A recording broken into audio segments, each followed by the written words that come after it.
والصلاة والسلام على أشرف المرسلين سيدنا محمد وعلى آله وصحبه أجمعين. رب اشرح لي صدري ويسر لي أمري واحلل عقدة من لساني يفقهوا قولي. رب زدنا علما وارزقنا فهما. اللهم لا سهل إلا ما جعلته سهلا وأنت تجعل الصعب إذا شئت سهلا. Assalamualaikum warahmatullahi wabarakatuh. Alhamdulillah, kita bersyukur kehadirat Allah Subhanahu wa taala atas limpahan kurnia dan rahmat yang diberikan kepada kita untuk berada di bulan yang baik, bulan yang penuh dengan barakah, bulan nuzulul Quran, bulan Fathu Makkah, bulan berlakunya peperangan Badar, bulan yang dinanti-nanti dan dirindui oleh Nabi Muhammad sallallahu alaihi wasallam, yang sepatutnya menjadi kerinduan kepada orang-orang yang beriman. Salawat dan salam kepada junjungan Nabi besar Muhammad sallallahu alaihi wasallam, seseorang yang amat berjasa kepada kita, seseorang yang kalau bukan kerananya kita tidak tahu apa itu Ramadan, kalau bukan kerananya tak ada Lailatul Qadar, kalau bukan kerananya tak ada turun Al-Quran, dan kalau bukan kerana Nabi Muhammad maka tak ada puasa Ramadan. Maka kita mengucapkan syukur kepada Allah dengan ungkapan salawat dan salam kepada junjungan Nabi besar Muhammad sallallahu alaihi wasallam serta ahli keluarga, para sahabat dan juga para pengikutnya, dan moga-moga Allah Subhanahu wa taala menggolongkan kita dalam golongan orang-orang yang melangkah bertepatan dengan langkah yang diambil oleh junjungan Nabi besar Muhammad sallallahu alaihi wasallam. Ucapan terima kasih juga kepada pengurus majelis dan imam kita, hadirin dan hadirat yang dirahmati oleh Allah Subhanahu wa taala.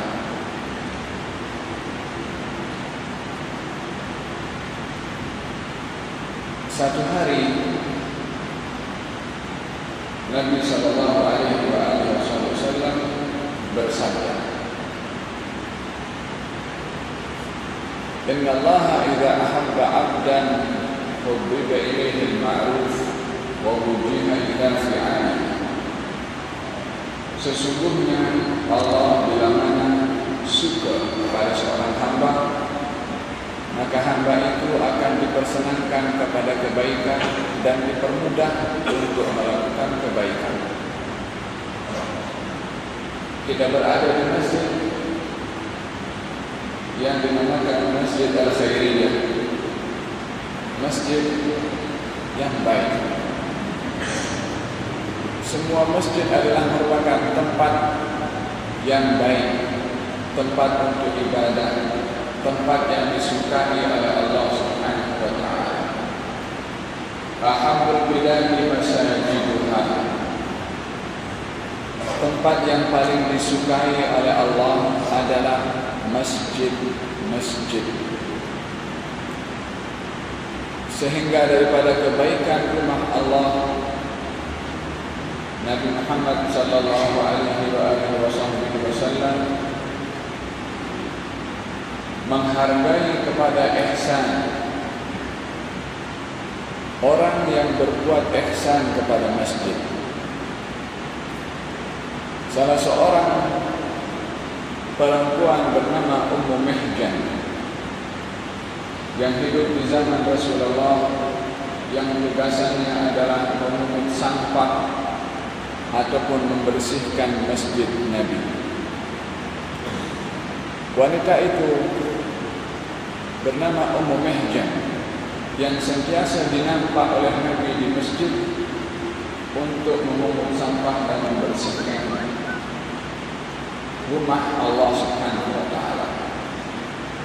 Sehingga pada satu hari baginda yang kebiasaannya melihat kepada Ummu Mihjan di dalam masjid, kali itu tidak nampak dan beberapa hari tidak nampak.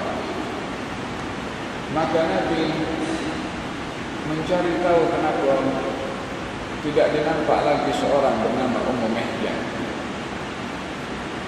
Dan sifat Nabi adalah seseorang yang mempunyai perhatian yang tinggi kepada sesiapa yang hadir, yang kerap bersama dengan Rasulullah, baik dalam salat ataupun dalam majlis. Dan itu adalah merupakan sifat yang penting bagi mereka yang datang pergi ke masjid, adalah hubungan keakraban, kerapatan, dan juga mencari tahu keadaan orang yang kerap datang kalau tidak datang kenapa. Sehingga ketika Nabi tidak nampak kepada perempuan yang bernama Ummu Mihjan yang bertugas di masjid itu, Nabi bertanya, apa jadi dengan Ummu Mihjan? Diberitahukan kalau sakit, maka diziarahi oleh Rasulullah.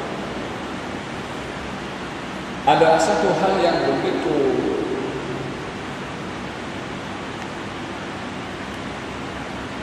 menggembirakan kepada sahabat bila mana diziarahi, dikunjungi oleh baginda Rasulullah. Mereka melihat Rasulullah, mereka berjumpa dengan Rasulullah, adalah sudah perkara yang menggembirakan, tapi lebih menggembirakan kalau rumahnya didatangi oleh Rasulullah. Maka baginda Rasulullah yang datang ke rumah Ummu Mihjan dalam keadaan Ummu Mihjan sakit dan terbaring, dan sakitnya itu adalah sakit tenat, maka baginda Rasulullah bersabda, kalau ajal tiba kepada wanita ini, maklumkan kepada saya. Ajalnya tiba di waktu malam hari, dan as-sahabah berpendapat untuk tidak mengganggu keselesaan rehat Nabi Muhammad sallallahu alaihi wasallam, maka mereka terus mengebumikan Ummu Mihjan tanpa memaklumkan kepada Rasulullah. Setelah keesokan harinya Nabi tahu, Nabi pun mengingatkan kenapa tidak dimaklumkan. Lalu kemudian baginda Rasulullah pergi ke kubur di mana dikebumikan di situ Ummu Mihjan.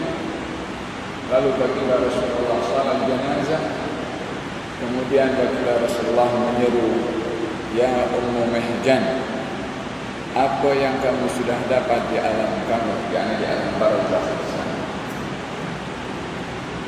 Seruan ini adalah ingin memberitahukan kepada kita satu message yang begitu penting. Message itu adalah tugasan Ummu Mihjan yang dinampak mungkin kecil, dinampak mungkin biasa, dinampak mungkin semua orang boleh buat.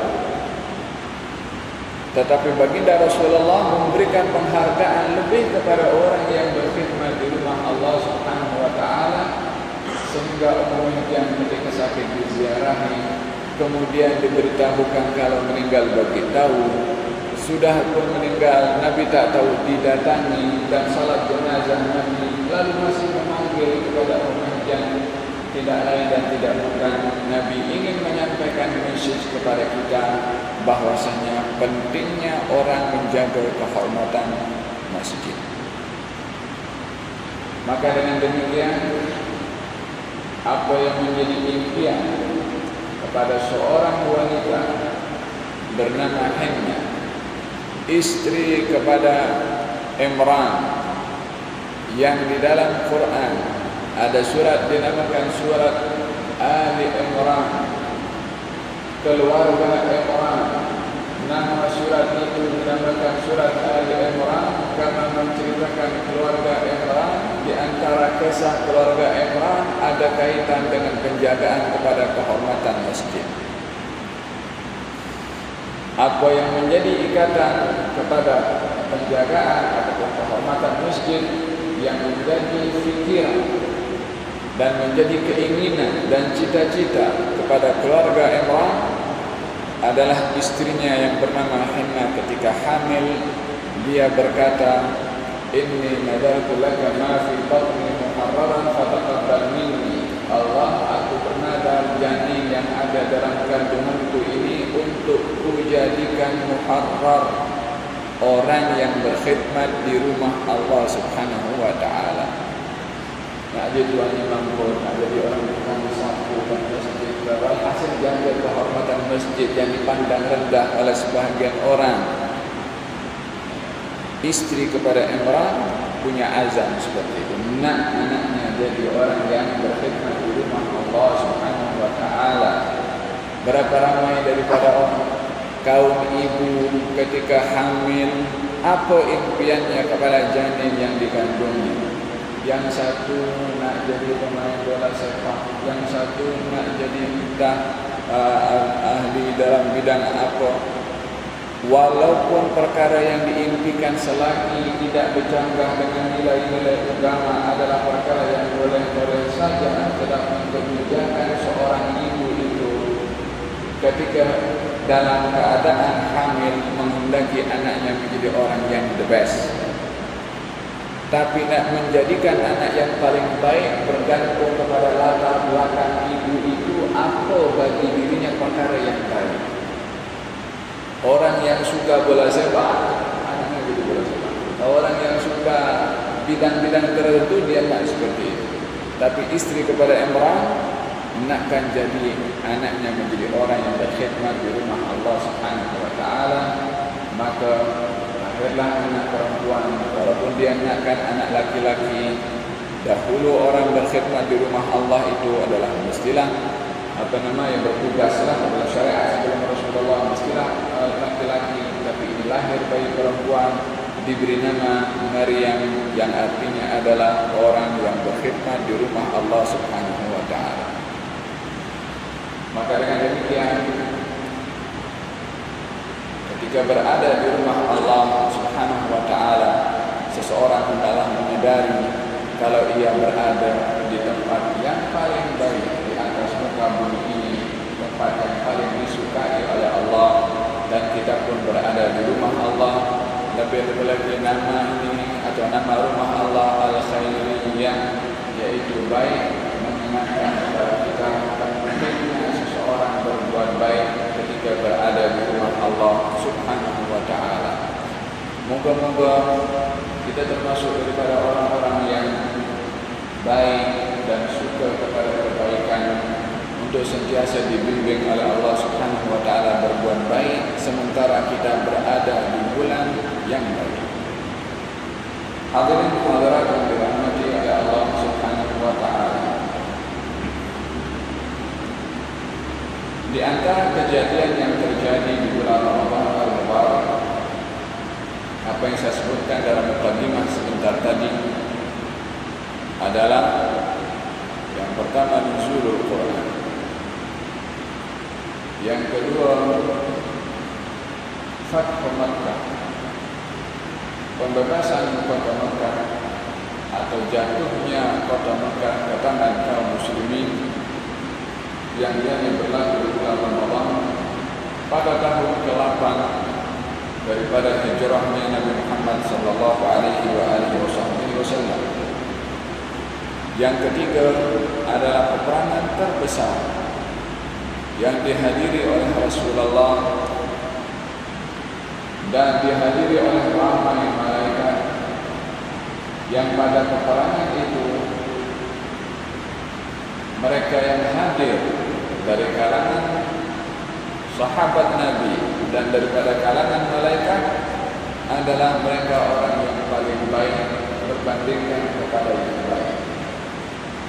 Sehingga Nabi ketika ditanya, ya Rasulullah, apa yang kamu berikan penilaian kepada sahabat kamu yang hadir dalam perang Badar?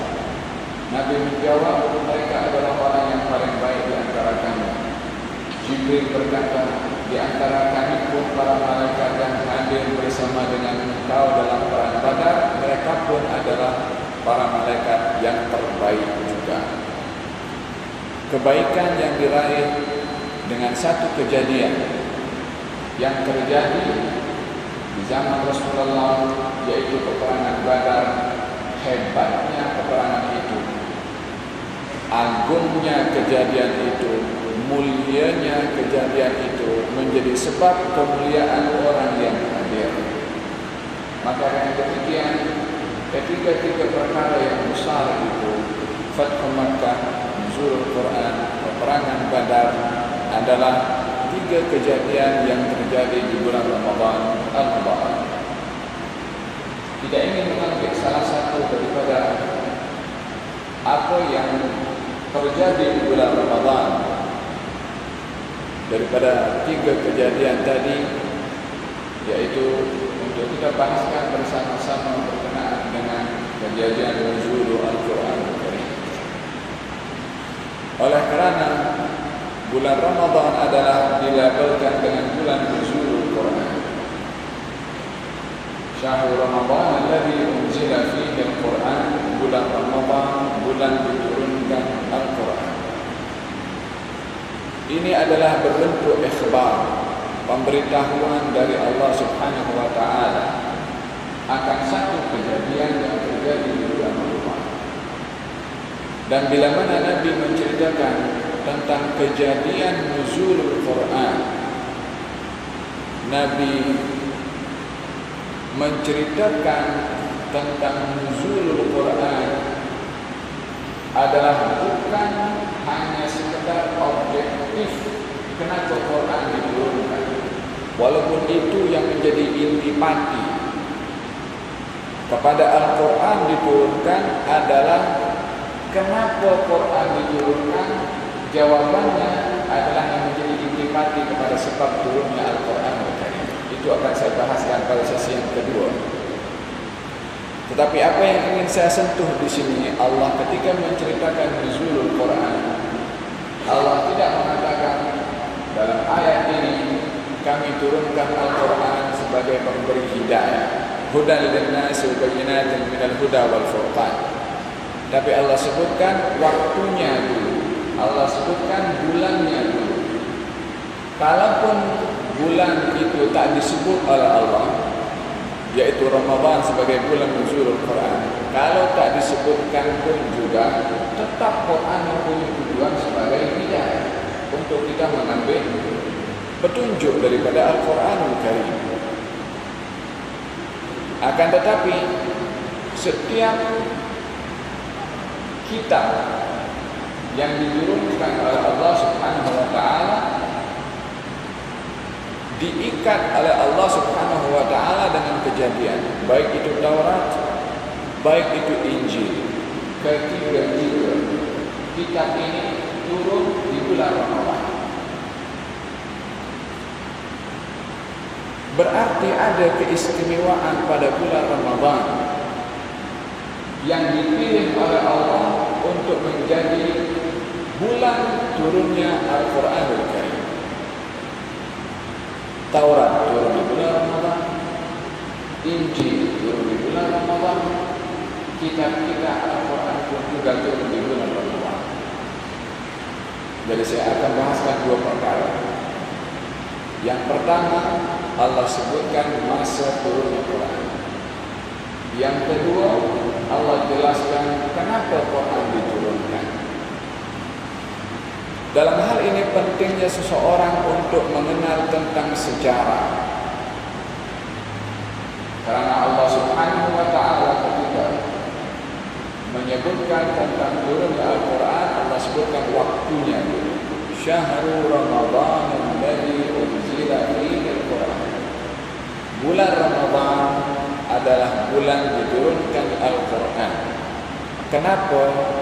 Hudan linnas wa bayyinatin minal huda wal furqan, sebagai petunjuk kepada manusia. Itu sebabnya.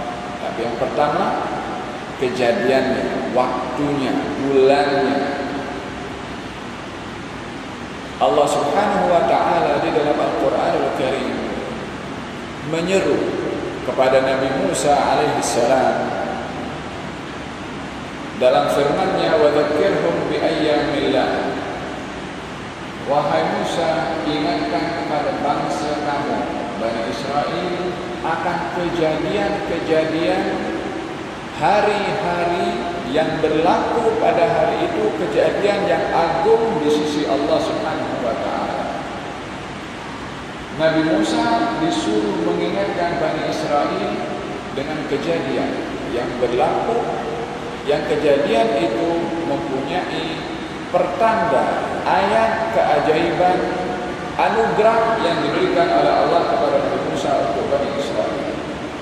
Apakah kejadian itu yang berlaku kepada Nabi Musa, yang disuruh untuk kita mengingati, yang disuruh Bani Israel mengingatinya? Kejadian itu adalah al-manna wassalwa.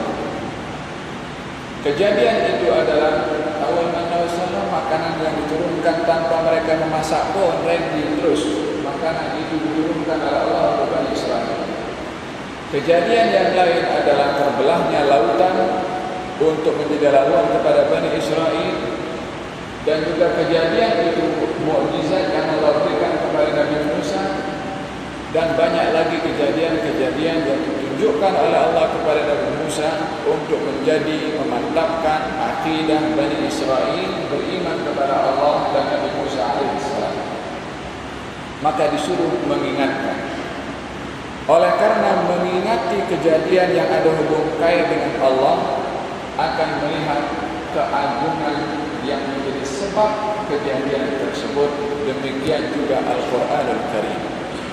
Allah Subhanahu wa taala menyebutkan masa berlakunya nuzulul Quran. Syahrul Ramadan alladzi unzila fihi Al-Quran. Bulan Ramadan adalah bulan diturunkan Al-Quran. Demikian firman Allah Subhanahu wa taala di dalam surah Al-Baqarah.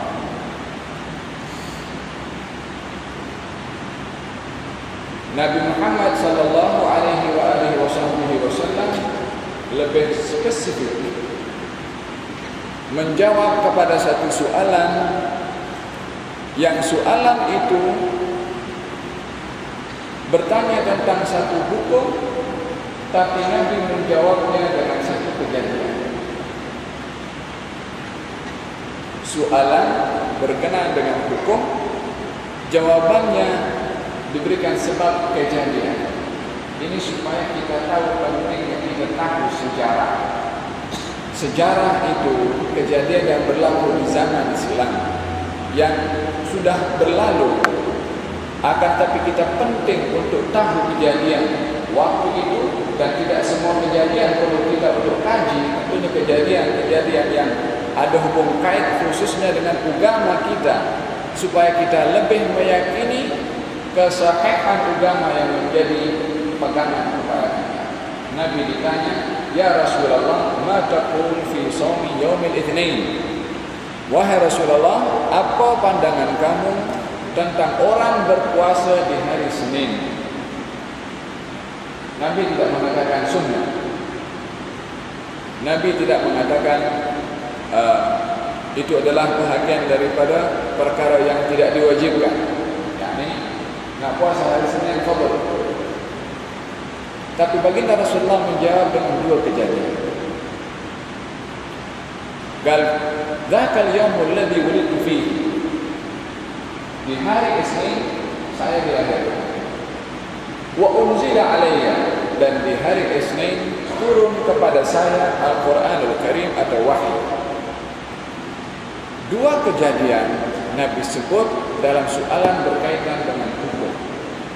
Nabi ini mengajak kepada umatnya supaya mengenal pasti setiap kejadian yang terjadi kepada Rasulullah sallallahu alaihi wasallam. Demikian Allah Subhanahu wa taala mengajak kita untuk tahu sejarah. Nabi Muhammad pun juga mengajak kita untuk tahu sejarah. Maka dalam hal ini seseorang mestilah mengambil berat tentang sejarah, dan seorang yang bijak akan mesti memahami sejarah apa yang patut dikaji. Bukan sejarah yang dongeng. atau sejarah yang tak ada kaitan dengan iman kita. Tidak ada sejarah yang paling baik untuk menjadi kajian kepada kita melebihi daripada kebaikan sejarah Nabi Muhammad sallallahu alaihi wasallam. Kalau di dalam Al-Qur'anul Karim Allah Subhanahu wa taala menekankan tentang pentingnya sejarah para nabi dan para rasul untuk Rasulullah. Allah kisahkan kepada Nabi Muhammad kisah-kisah para anbiya, Nabi Yusuf dan sebagainya, dan Allah berfirman, laqad kana fi qasasihim ibratun li ulil albab.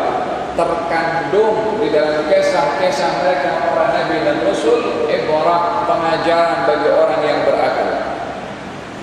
Di dalam surat Yusuf, Allah Subhanahu wa taala ketika mengkisahkan tentang surat itu, Allah sebutkan ahsanal qasas, kisah yang paling baik, kisah yang penuh dengan makna.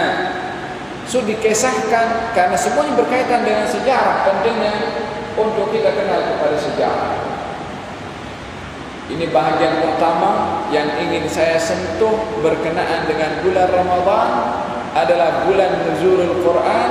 Allah Subhanahu wa taala mengingatkan kepada kita agar supaya kita tahu sejarah nuzulul Quranul Karim dan sejarah-sejarah yang ada hubungan kait dengan Rasulullah sallallahu alaihi wa ala alihi wasallam. Bagaimana Al-Quran diturunkan oleh Allah Subhanahu wa taala? Al-Quran diturunkan oleh Allah Subhanahu wa taala daripada Lauhul Mahfuz kepada satu tempat yang ada di langit yang pertama dinamakan Baitul Izzah. Daripada situ turun kepada Nabi selama 23 tahun, ayat demi ayat atau terkadang surat demi surat, mengikut keperluan keadaan yang dilalui oleh Rasulullah sallallahu alaihi wasallam. Turun kepada baginda Rasulullah mengikut keadaan selama 23 tahun, sehingga ayat yang terakhir turun kepada Nabi Muhammad sallallahu alaihi wasallam, wattaqu yawman la tajzi nafsun an nafsin syai'an. Itu adalah merupakan ayat yang terakhir turun kepada baginda Rasulullah sallallahu alaihi wasallam. Dan Jibril alaihi salam setiap bulan Ramadan datang kepada Rasulullah untuk bertadarus bersama dengan Nabi. Dan pada Ramadan yang terakhir, yaitu yang ke-9 daripada Ramadan yang dihadiri oleh Rasulullah, karena Nabi menghadiri Ramadan 9 kali, maka pada Ramadan yang ke-9 dan terakhir, dan itu Ramadan yang satu-satunya 30 hari dihadiri oleh Rasulullah SAW, selebihnya 29 hari, Jibril datang setiap hari 2 kali pada Ramadan yang terakhir. Apa hikmah di sebalik turunnya Jibril kepada Rasulullah dan bertadarus dengannya?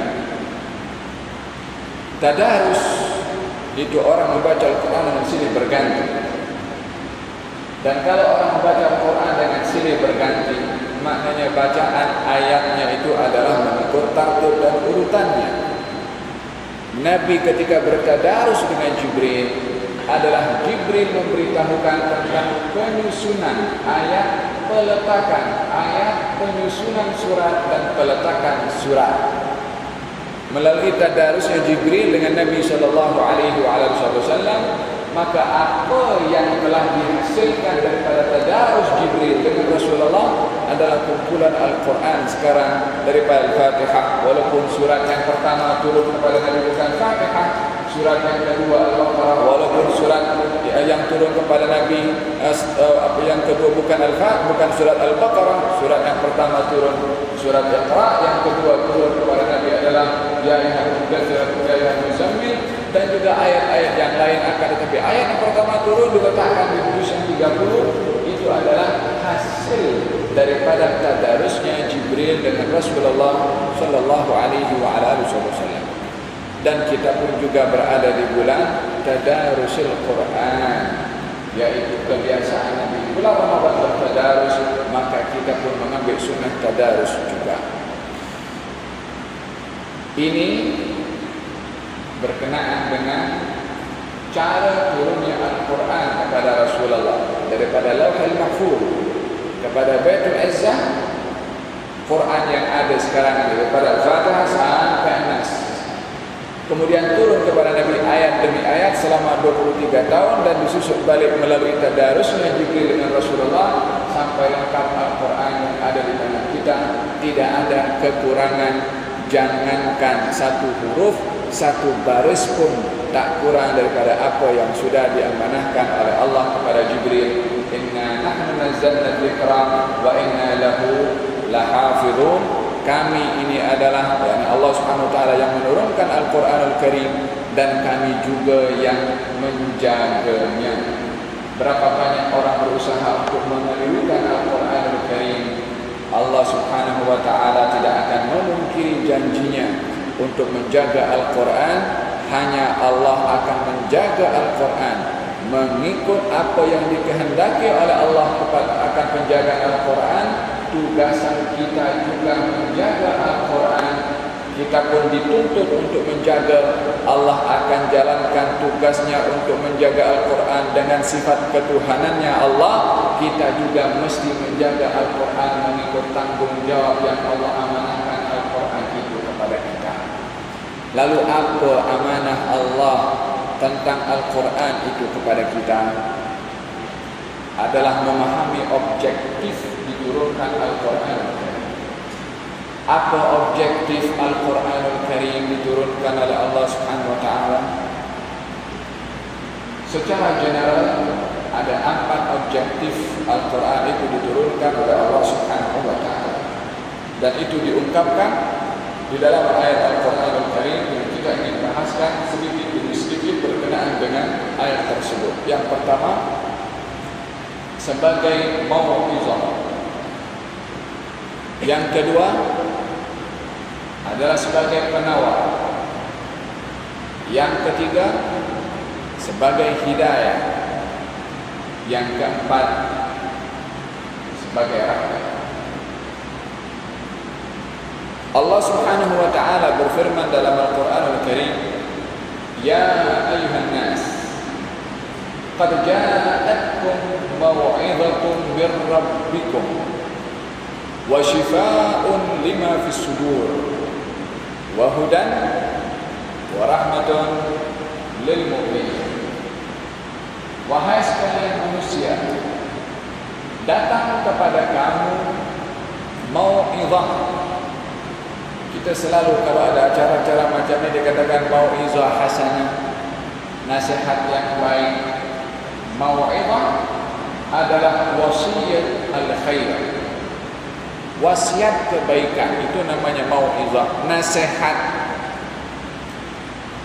Orang kalau ingin menyampaikan nasihat dan isi kandungannya kata-kata yang baik, maka kita tidak melihat siapa yang menyampaikan, tetapi kita melihat yang disampaikan itu. Kita memang perlu melihat siapa yang menyampaikan, tetapi bukan intipati. Untuk penerimaan bergantung kepada siapa yang menyampaikan, tetapi juga bergantung kepada apa yang disampaikan. Pada masa yang sama kita tidak hanya melihat kepada apa yang disampaikan dengan mengedepikan siapa yang menyampaikan. Dua perkara ini adalah penting. Siapa yang menyampaikan dan juga apa yang disampaikan.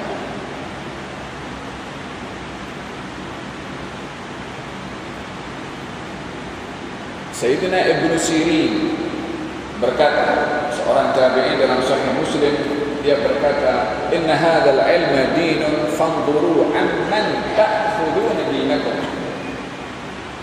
Sesungguhnya agama ini atau ilmu ini adalah agama.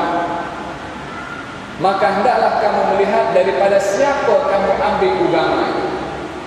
Daripada siapa, melihat siapa yang menyampaikan. Ini daripada satu aspek memerhatikan siapa yang menyampaikan. Tetapi bukan berarti kalau kita dah tahu siapa yang menyampaikan, apa saja disampaikan kita boleh terima. Tidak. Karena Nabi SAW atau dalam kata-kata hikmah, kita tidak disuruh untuk mengambil kebaikan melainkan setelah tahu siapa yang menyampaikan. Tetapi kita disuruh untuk mengambil kebaikan walaupun kita tak tahu siapa yang menyampaikan, selagi yang disampaikan perkara yang baik. Kalau kita kenal pasti orang yang menyampaikan orang yang baik, pasti yang disampaikan adalah baik. Tapi belum tentu penyampaian yang baik itu kita tahu yang menyampaikan adalah orang baik.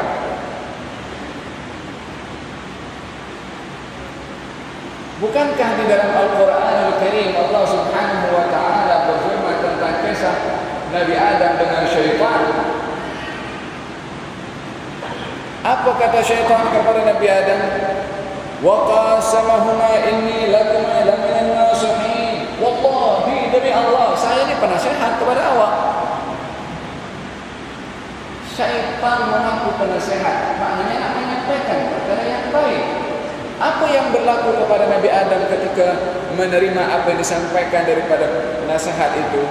Hukuman yang ada dari Allah Subhanahu wa Ta'ala. Idan, pentingnya seseorang itu untuk menerima kebaikan adalah dengan melihat siapa yang menyampaikan. Kalau kita kenal siapa yang menyampaikan orang yang baik, mesti yang disampaikan itu perkara yang baik. Tetapi kalau kita tak kenal siapa yang menyampaikan, belum tentu yang disampaikan tidak baik. Maka dalam hal ini pentingnya seseorang untuk mengkaji dua-dua, yang menyampaikan dan penyampaiannya. Dalam ayat ini Allah Subhanahu wa Ta'ala mengategorikan tentang Al-Quran adalah sebagai mau'izah, wasiyatul khair, penyampaian yang baik, yakni yang menyampaikan ataupun isi kandungannya adalah perkara yang baik. Makanya dalam pepatah dikatakan undur maqal wa la tandur maqal. Lihatlah apa yang disampaikan, jangan lihat siapa yang menyampaikan. Tadi katanya sudah tengok siapa yang menyampaikan, sekarang pula sudah tengok apa yang disampaikan. Tak payah pening. Dia punya maksud kalau kita kenal siapa yang menyampaikan, pasti penyampaiannya baik.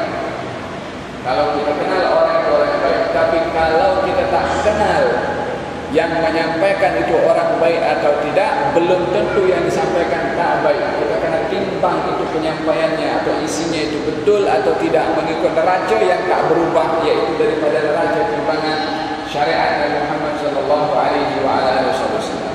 Kenapa Allah mulakan Al-Quran dengan sebutan mau'izah? Qad ja'akum ya ayyuhan nas. Saya ulangi ayatnya, ya ayyuhan nas, wahai sekalian manusia. Di dalam Quran Allah bila mana menyebut manusia, seruan itu ditujukan kepada manusia, maka ia merangkumi kepada orang beriman dan tidak beriman. Tapi bila mana ditujukan kepada orang yang beriman, adalah akan disebutkan wahai orang yang beriman. Dan bila mana seruan datang daripada Allah kepada orang yang beriman, mesti di dalamnya adalah perintah atau larangan. Tetapi bila mana seruannya kepada manusia, merangkumi yang beriman dan tidak beriman, adalah bersifat ikhbar, pemberitahuan, ancaman kepada perkara-perkara yang akan berlaku di masa akan datang. Dalam ayat ini Allah menyeru, ya ayyuhan nas, wahai sekalian manusia yang beriman dan yang tidak beriman, laki-laki ataupun perempuan. Adakah jin termasuk? Ya, jin termasuk juga. Qad ja'atkum mau'izatun min rabbikum. Datang kepada kamu mau'izah. Di sini Allah ingin memberitahukan tentang isi kandungan Quran adalah perkara yang baik. walaupun mereka yang tidak beriman kepada Allah, tidak meyakini kepada Allah, tidak meyakini kewujudan Allah Subhanahu wa taala, juga diminta untuk melihat bahwasanya isi kandungan Quran. Kalau kamu tak percaya kepada Allah, tidak beriman kepada Allah sebagai yang menurunkan Al-Quran, tapi dikatakan Quran ini adalah kata-kata penyampaian yang baik. Kembali kepada apa yang saya katakan, walaupun tidak kenal kepada siapa yang menyampaikan, belum tentu yang disampaikan tidak baik. Allah ingin menarik minda akal orang-orang yang tidak beriman kepada Allah Subhanahu wa taala. Kamu jangan terlebih dahulu menolak kepada Al-Quranul Karim karena kamu tidak percaya kepada Allah, karena isi kandungan Quran itu perkara yang baik.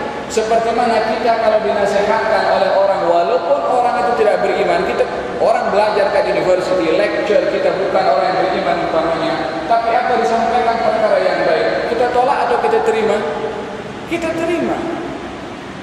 Walaupun yang menyampaikan itu tidak beriman kepada Allah Subhanahu wa taala. Mungkin lecture first time datang ke kita punya kelas dan menyampaikan, atau kita hadir dalam satu seminar yang disampaikan oleh orang bukan Islam, tak kenal pun kita kepada orang itu, tapi bila mana apa disampaikan perkara yang baik, kita akan ambil. Allah Subhanahu wa taala ingin menarik perhatian manusia secara amnya, apatah lagi orang yang beriman, untuk memahami kalau isi kandungan Al-Quran adalah perkara yang membawa kebaikan. Pemberitahuan, walaupun belum boleh diterima kalau kita diberitahukan bahwasanya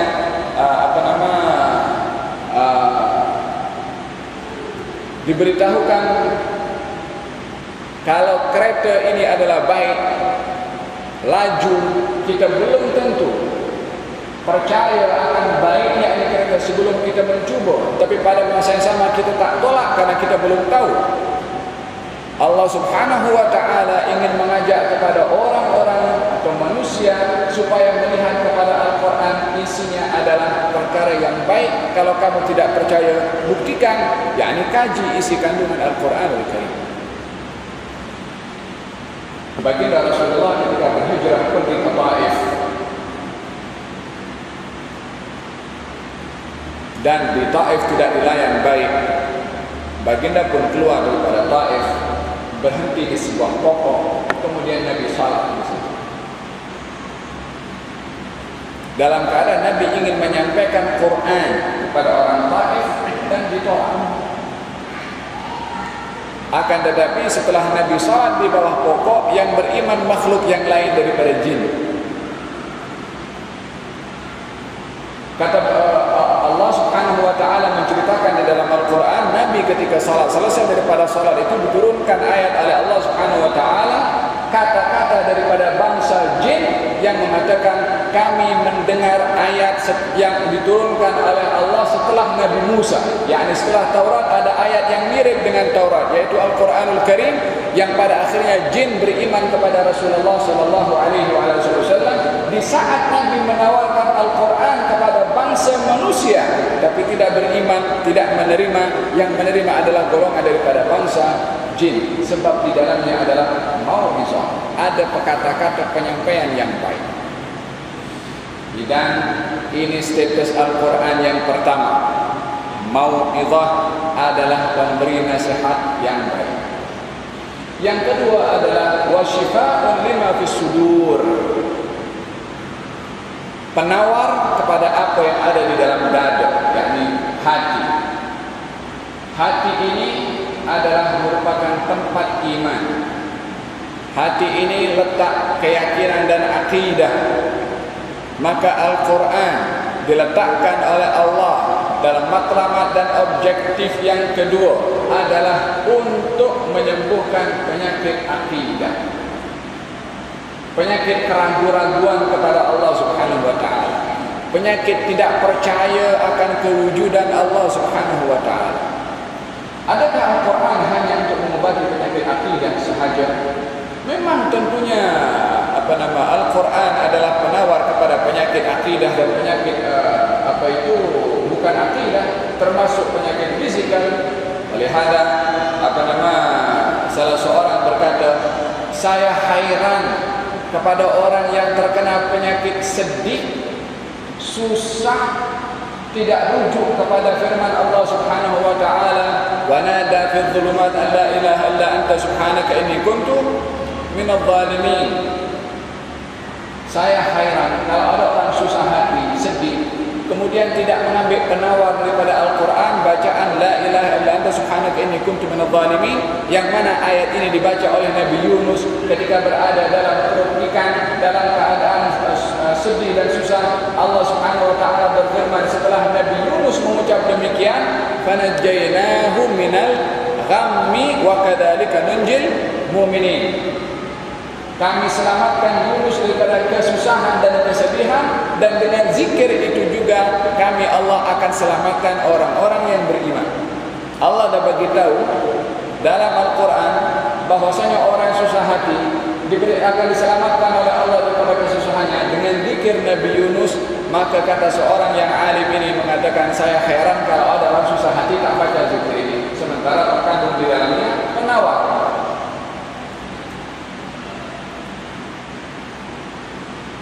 Saya heran kalau ada orang punya perasaan takut kepada sesuatu yang akan datang, kepada perkara yang akan berlaku di hadapan, tidak merujuk kepada firman Allah Subhanahu wa taala, hasbunallahu wa ni'mal wakil. Cukup bagi kami Allah sebaik-baik wakil. Karena Allah Subhanahu wa taala menceritakan tentang sahabat Nabi yang berhadapan dengan musuh yang ketat dan musuh yang hebat dengan kekuatan yang luar biasa. Mereka mengatakan hasbunallah wa ni'mal wakil, cukup bagi kami Allah sebaik-baik wakil. Maka Allah Subhanahu wa taala menjanjikan fanqalabu bi ni'matin minallah. Mereka kaum mukminin setelah mengucap hasbunallah wa ni'mal wakil, Allah turunkan nikmat kemenangan dari Allah Subhanahu wa taala kepada orang-orang yang beriman. Bagaimana ada orang punya perasaan takut, tak merujuk kepada ayat Quran untuk mengucap hasbunallah wa ni'mal wakil, sementara Allah jamin orang yang mengucapnya akan diberikan pertolongan dan nikmat oleh Allah Subhanahu wa taala.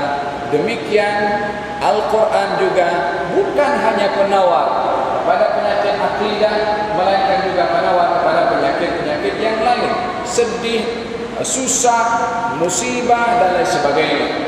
Bahkan lebih daripada itu, Al-Quran juga adalah merupakan penyakit kepada penyakit fisikal. Dalam Sahih Bukhari kita tahu satu riwayat yang kerap disampaikan oleh para asatidzah tentang seseorang yang terkena sengatan ular, lalu membacakan surat Al-Fatihah, lalu orang itu sembuh daripada sengatan ular. Ini pun bahagian daripada penawar Al-Quranul Karim yang menjadi objektif diturunkan Al-Quran oleh Allah Subhanahu wa taala adalah sebagai penawar. Akan tetapi dalam ayat yang saya bacakan di awal tadi, Al-Quran penawar kepada apa yang ada di dalam dada, yakni akidah, penyakit hati, penyakit keraguan-raguan. Ayat ini dapat dibuktikan tentang kesahihannya melalui satu peristiwa yang kita semua banyak mengetahui tentang peristiwa tersebut, bagaimana Al-Quran menjadi penawar kepada penyakit akidah. Hanya diperlukan keinsafan orang yang mahu mencari ubat. Dia kadang-kadang orang itu kalau pergi berubat, kalau tak confident dengan ubat yang diminum itu, dia tak berkesan kepada dirinya. Tapi sifat confident kepada ubat yang diminum, maksud confident itu bukan meyakini ubat ini mendatangkan kebaikan. Allah semua berkuasa. Tapi kita punya confident kepada sesuatu yang kita jadikan sebab, itu adalah secara psikologi bermain peran penting kepada kesehatan tubuh badan. Sayyidina Umar bin Khattab radhiyallahu anhu yang keluar daripada rumahnya dengan memegang pedang dan ingin membunuh kepada Rasulullah sallallahu alaihi wasallam, yang kemudian berjumpa dengan salah seorang. Ketika ditanya, nak pergi mana kamu wahai Umar, diberitahukan, aku nak bunuh orang yang sudah keluar daripada agama nenek moyang kata Rasulullah sallallahu alaihi wasallam. Maka kata orang itu mengatakan, kamu sibuk nak bunuh kepada dia, sementara adik perempuan kamu pun beriman kepada dia. Sayyidina Umar yang tidak mengetahui akan hal itu datang ke rumah adik perempuannya kebenaran, berita kalau adik perempuannya beriman kepada orang yang akan dibunuh oleh Sayyidina Umar bin Khattab, yaitu Rasulullah. Maka sampai di rumahnya mendengar ada suara-suara, yang ketika itu mereka sedang membaca Al-Quranul Karim. Maka Sayyidina Umar ketika mengetuk pintu, didengar suara ketukan pintu. Ini adalah ketukan pintu Sayyidina Umar. Guru yang mengajar Al-Quran itu melompat sembunyi di bawah di bawah katil untuk mengelak daripada tindakan Sayyidina Umar yang memang dikenal dengan seorang yang keras. Kemudian suami kepada adik perempuan atau ipar kepada Sayyidina Umar bin Khattab dijatuhkan dan dipijak oleh Sayyidina Umar. Istrinya atau adik perempuan Sayyidina Umar yang berusaha untuk mengetepikan ataupun mengelak kepada Sayyidina Umar agar supaya tidak berbuat demikian, tangan Sayyidina Umar pun akhirnya mengena kepada adik perempuannya sehingga keluarlah darah daripada muka adik perempuan Sayyidina Umar. Barulah dahulu adalah perkara aib kalau orang pukul orang perempuan. Sekarang pun juga tak boleh, bukan boleh sekarang boleh. Maka Sayyidina Umar melihat apa yang tindakan itu adalah perkara yang di luar kawalan dan perkara yang salah dilakukan. Maka Sayyidina Umar pun mulai agak timbul belas kasihan, dan akhirnya mengatakan kepada adik perempuannya untuk memberikan apa yang dibaca sebentar tadi, yang pada akhirnya diserahkan oleh adiknya. Maka dibacakan dalam waktu itu mereka sedang membaca surat Taha, dibaca oleh Sayyidina Umar bin Khattab ayat demi ayat sehingga sampai kepada firman Allah Subhanahu wa taala, "Qul innani anallah," katakan sesungguhnya aku adalah Allah, sembahlah aku dan jangan kamu menyekutukan aku, wa aqimis salata li dzikri, dan tunaikan salat untuk kamu mengingati aku. Di situ berhenti Sayyidina Umar bin Khattab radhiyallahu anhu warḍah, sambil wajahnya berubah daripada keberangan dan kemarahan menjadi wajah yang sudah mulai luluh dan ingin mencari kebenaran. Dengar suara, sudah intonasi suara itu mulai reda dan ingin mencari kebaikan. Sahabat Nabi yang mengajarkan Quran yang sembunyi tadi keluar dan mengatakan, "Absyir ya Umar, sesungguhnya saya mendengar Rasulullah bersabda, Allahumma a'izzal Islam bi ahadil Umarain." Ya Allah, muliakan Islam ini dengan salah seorang yang bernama Umar. Yang pertama adalah Umar bin Khattab, yang kedua adalah Amr ibn Hisham, yaitu Abu Jahal. Yang kedua-dua namanya adalah Ain Mim Ra. Hanya saja bezanya, yang satu Umar, yang satu Amr. Apa beza Umar dengan Amr? Dari segi tulisan, kalau Umar Ain Mim Ra, kalau Amr Ain Mim Ra Waw, ada waw di akhirnya. Itu namanya bacaannya Amr, yang dibaca Umar. Kalau Umar 3 huruf, kalau Amr 4 huruf. Maka Nabi pernah bersabda, Allahumma a'izzal Islam bi ahadil Umarain. Ya Allah, muliakan Islam ini dengan salah seorang bernama Umar bin Khattab dan atau Amr bin Hisham. Hidayah Allah lebih mengena kepada Sayyidina Umar bin Khattab yang pada akhirnya memeluk kepada agama Islam. Penyakit yang ada pada awalnya akidah yang menyebabkan neraca kepada hati kalau sakit ini tak boleh menilai kebenaran. Seperti mana neraca timbangan kalau rosak tak boleh nak menimbang sesuatu dengan tepat wazannya, dia punya kadar timbangan itu. Demikian hati manusia yang menjadi neraca untuk menimbang kebaikan dan keburukan. Kalau hati ini tidak bersih, tidak baik, maka hati itu tidak boleh menimbang dengan benar. Oleh karena itu Allah Subhanahu wa taala menjadikan Quran sebagai syifa lima fis sudur, penawar kepada penyakit di dalam hati akidah ini. supaya apa yang akan diceritakan oleh Allah di dalam Quran berkenaan dengan perkara-perkara yang zahirnya susah untuk diterima oleh akal, tetapi kita boleh menerimanya disebabkan oleh kerana neraca yang ada di dalam, yaitu hati, neraca iman, percaya bahwasanya apa yang disampaikan oleh Allah Subhanahu wa taala adalah semuanya benar. Kita tidak pernah tengok kepada neraka, kita tidak tengok kepada syurga. Tapi apakah yang menyebabkan kita percaya kepada neraka dan syurga sementara kita tak tengok? Kita punya keimanan. Kita tahu di situ ada sirat, di situ ada mizan, ada timbangan, di situ ada telaga Nabi, di situ pintu langit ada pintu, di situ ada syurga punya pintu, neraka punya pintu, ada malaikat. Kita pun tak pernah tengok itu semua. Apa yang menyebabkan kita percaya? Sebab hati kita sudah beriman kepada Al-Quran Al-Karim. Maka dengan demikian Al-Quran diletakkan yang kedua objektifnya oleh Allah Subhanahu wa taala adalah untuk menjadi penawar kepada penyakit akidah. Maka seseorang yang beriman kepada Al-Quran mesti hati dan akidahnya itu bersih dan selamat, tidak akan meragui apa saja berita yang disampaikan oleh Allah Subhanahu wa taala di dalam Al-Quranul Karim. Objektif yang kedua. Objektif yang ketiga adalah hudan, hidayah. Dan dalam surat Al-Baqarah yang saya bacakan tadi pun juga diberitahukan tentang firman Allah Subhanahu wa taala, "Syahrul Ramadan alladzi unzila fihi al-Qur'an hudan lin-nas." Bulan Ramadan, bulan menurunkan Al-Quran, hidayah untuk manusia. Dalam ayat ini diletakkan hudan, hidayah. Dijadikan oleh Allah hidayah setelah penawar.